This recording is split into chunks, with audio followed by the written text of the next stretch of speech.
بسم اللہ الرحمن الرحیم۔ میرے محترم سامعین، یہ بات میرے اور آپ کے لیے بہت ہی فائدہ مند ہے، ذرا توجہ سے سماعت فرمائیے اور آگے بھی پہنچا دیجیے۔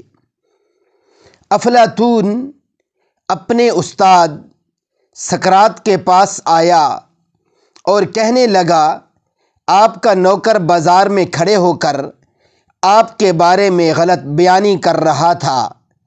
سقراط نے مسکرا کر پوچھا، وہ کیا کہہ رہا تھا؟ افلاطون نے جذباتی لہجے میں جواب دیا، آپ کے بارے میں کہہ رہا تھا۔ اس کے کچھ بولنے سے پہلے ہی سقراط نے ہاتھ کے اشارے سے اسے خاموش کروا دیا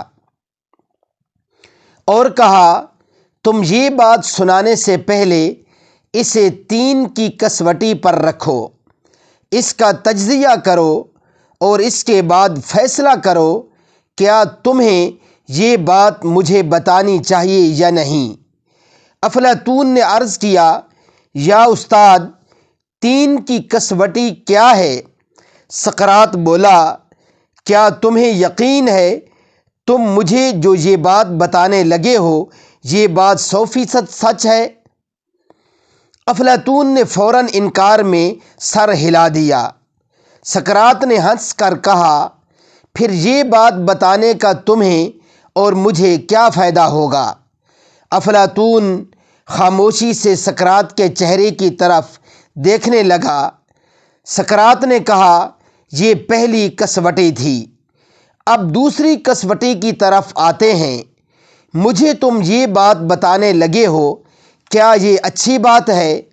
افلاطون نے انکار میں سر ہلا کر جواب دیا، جی نہیں، یہ بری بات ہے۔ سقراط نے مسکرا کر کہا، کیا تم یہ سمجھتے ہو تمہیں اپنے استاد کو بری بات بتانی چاہیے؟ افلاطون نے پھر انکار میں سر ہلا دیا۔ سقراط بولا، گویا یہ بات دوسری کسوٹی پر بھی پورا نہیں اترتی۔ افلاطون خاموش رہا۔ سقراط نے ذرا سا رک کر کہا، اور آخری کسوٹی، یہ بتاؤ، یہ جو بات تم مجھے بتانے لگے ہو کیا یہ میرے لیے فائدہ مند ہے؟ افلاطون نے انکار میں سر ہلایا اور عرض کیا، یا استاد، یہ بات ہرگز آپ کے لیے فائدہ مند نہیں ہے۔ سقراط نے ہنس کر کہا، اگر یہ بات میرے لیے فائدہ مند نہیں تو پھر اس کے بتانے کی کیا ضرورت ہے؟